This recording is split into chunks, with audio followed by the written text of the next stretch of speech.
Paparating na ang Christmas season. Para kay Pangulong Ferdinand Bongbong Marcos Jr., magandang regalo para sa higit 770 na pamilya sa Antique ang pagkakaroon ng bagong tahanan ngayong Pasko.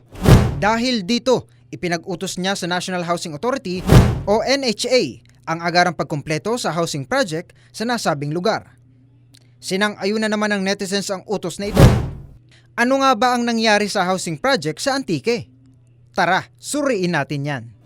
October 29, 2022, pumasok sa Pilipinas ang Bagyong Paeng na nagdala ng napakalakas na hangin at ulan. Ayon sa ulat ng National Disaster Risk Reduction and Management Council o NDRRMC, umabot ang halaga ng pinsala sa infrastruktura sa higit 4.5 billion pesos. Lubos nitong naapektuhan ang probinsya ng Antique. Almost a year later, October 6, 2023, kasabay ng smuggled premium rice distribution sa San Jose, Antique, sinabi ni Pangulong Marcos Jr. na nalaman niyang may hindi patapos na housing project ang NHA na ipamimigay sana sa mga pamilyang nawalan ng tahanan dahil sa Bagyong Paeng.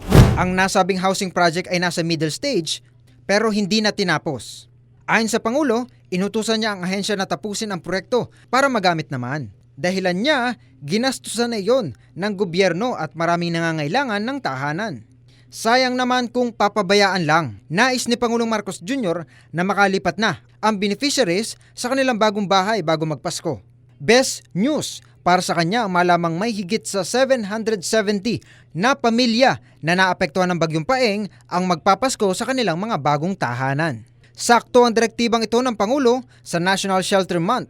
Matatandaan nitong October 2, 2023, pinangunahan ng Department of Human Settlements and Urban Development o DHSUD ang selebrasyon nito kung saan itinampok ng ahensya ang pambansang pabahay para sa Pilipino program ni Pangulong Marcos Jr. Nangako ang Pangulo na papalawigin niya ang kanyang pabahay program.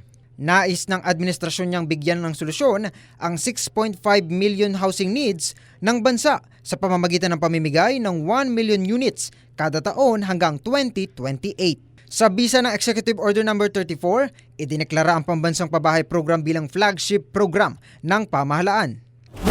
Dito hinihikayat ni Pangulong Marcos Jr. ang lahat ng national government agencies, local government units at iba pang kinatawan ng gobyerno na suportahan at makipag-coordinate sa DHSUD para maging successful ang programang ito.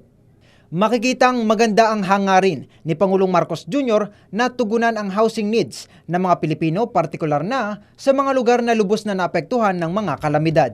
Ikaw, ano ang masasabi mo tungkol sa pagmamadali ni Pangulong Marcos Jr. na tapusin ang housing project sa Antique?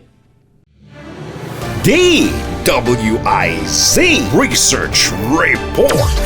Report.